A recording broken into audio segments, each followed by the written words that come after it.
Today we're going to tell you whether it's better to rent or to buy your next residential property. We're actually bringing out some truths, peel back the layers of all this fluff, just shining the light on this industry as a whole. Maybe you should stay away from it.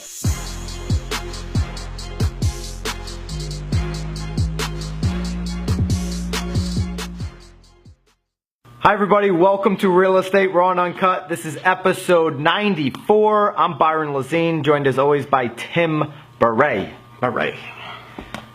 Everybody asks us the question, especially first-time home buyers, should I rent or should I buy? It's a great question. Right? It's a great question. I think Do you have the answer right off the bat? No, it depends on each person. Oh, how's the market? Should I rent or should I buy right now? You can't answer it. It depends on each person, depends on the market, depends on where they're looking. There's so many finances. There's so many variables that are going to change this pretty graph that we have behind us, right? That's right. Yeah. So, what's one of the first questions you might ask somebody that's asking, do I rent, do I buy, what do I do right now? I think you've got to get all the different variables in play with each individual person. First one is, how long do you think you're going to be here? That's the most important for me. Right? You know, I mean, Navy, a lot of the time they're saying, you're going to be here for 3 years? Right. Okay, let's look at your finances. Let's see how much you're going to put down. Let's look at the different variables. What could you do with your money? Right.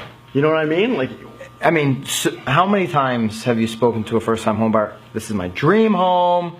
I don't see myself ever leaving. And then 2 years later, I outgrew the home, or I have to relocate, or I have to whatever. Right? All the time. All the time. Or how about somebody just gets divorced. Right. Happens all the time. Never getting married again. This is it. And then you get a call a year and a half later. I met somebody. Because even though 2 years is a very short period of time, when you look back from 2 years ago, it's like, wow, where did time go? Yeah. But in reality, so many things have changed in your life over those 24 months. So like staying nimble, and why a lot of millennials right now are just like, I'm going to continue to rent. I want to stay nimble. I don't know where my next job opportunity is. I don't know what city I want to live in next. Right? And you we as consultants can talk to an individual or a family and find out, what their financial situation is like. And then we need to be able to answer some pretty technical questions about the marketplace. That's right. How do you substitute that house that you are going to purchase? Right. How much is it going to cost to rent? Where do you think the market's going? Where do you think it's going? That's a big one, and that's kind of that variable that's very difficult to predict sometimes. I think right now where we are locally, we feel like, okay, we've bottomed out and we're starting to actually see that activity where you could say to somebody that's going to be here maybe for just 3 years, you should see sale prices increase over the next 3 years. But let's dive into some of these numbers. You've spent some time here building the system. Well, there are some pretty unique formulas that you can utilize. Some of the questions you need to ask yourself is, where is the real estate market going? Sure. What is your income tax bracket? Right. Most people that are thinking about buying versus selling are probably in the lower, so 25, 28%. Right. Inflation. What's happening to money right now? How much would it cost you to close if you're a buyer? That's right. Is it $6,000? Is it $8,000? Can you get the seller to pay for those closing costs? That's a big deal. I mean, if you don't have to put any money out of your pocket and you can own, essentially you likely should do it, right? Like, here's a scenario. Let's run the numbers on 0% down. Maybe you're VA, so you're getting 0% down, and then you're getting the seller to kick in most of your closing costs. So you're essentially got no money out of your pocket. Yeah. What do you got? So let's assume you have a $228,000 house that you're closing on. 4.25%. 4.25%. Your interest rate. Let's use 228, 4.25%. Your closing costs or your taxes in the $6,000 range. 6,000 taxes. Your maintenance is probably about 1% a year, or $2,200. Okay. $2,200 a year. $1,200. Okay. $1,200 for insurance. Your closing costs are $6,000. 2% general inflation. We're saying the market is appreciating at the normal 2.5%.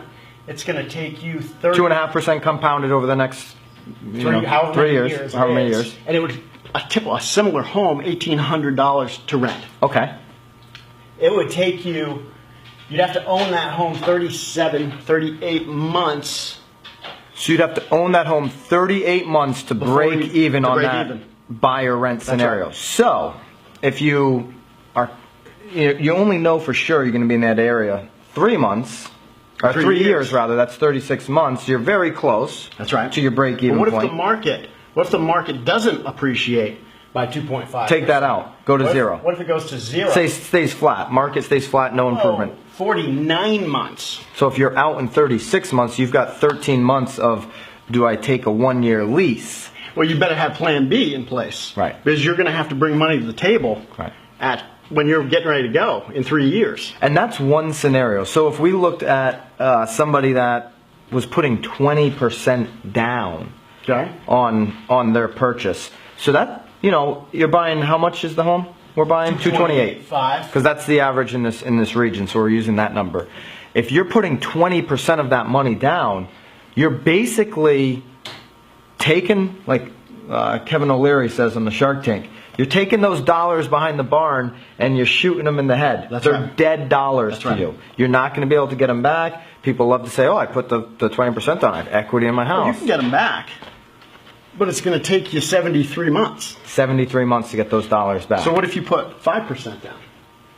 So the more money you put down, because you can take that money, we're basically factoring that you can take that money, that 20% down, and go get 4% on your money somewhere else. Now, somebody that has a great opportunity to take that 40, 50K and put it into their friend's multifamily project that's going to get them 8 to 10%, the scenario is going to be even longer down the chart. So it is case specific. It's very case specific. That 5% down just took you to the 43 months. If I'm a real estate professional and I don't have something like this to advise and consult the consumers asking me that rent to buy question, how do I answer that question effectively in this marketplace when the next buyer comes up to me and asks me, do I rent or buy? You can't. Well, as an agent, you're trying to think of what puts money in your pocket. It's a great time to buy. It's a great time to buy. Springtime's coming. It's spring. It's got to be a great time to buy. So, which is not necessarily the case. You need to take the consultative approach across the country, and maybe your client that just came to you, your customer who is not yet a client, they shouldn't buy. But I want a Lexus, man. I want to roll. No, I think if you're a real estate professional, start looking at ways that you can take all the variables and give them to and mix match for your client. What's their need? 10% down, 3.5%, 20%. What could you do with that money? Strategize. Do you have an opportunity to get 8% on your money? No? Okay, well, you're going to go into the general market. Maybe you're going to get 4% on your money. And be able to put those numbers in and give them value and make a right decision. Allow them to make the right decision. You and I know, just happened to you the other day, Tim told somebody to rent.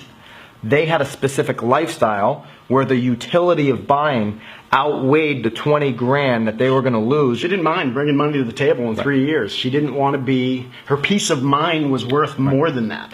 But I let her know. That's right. And you're going to get a ton of referrals long term because you did the right thing. So think about that. If you're a real estate professional, if you're going to consult, you'll win over the long term. You may just get a rental deal out of them now, but when they're ready to buy, when it makes sense for them, when the numbers say yes, it's time to buy, you're the guy. You are the girl. Or the gal. That's right. Cool. See ya.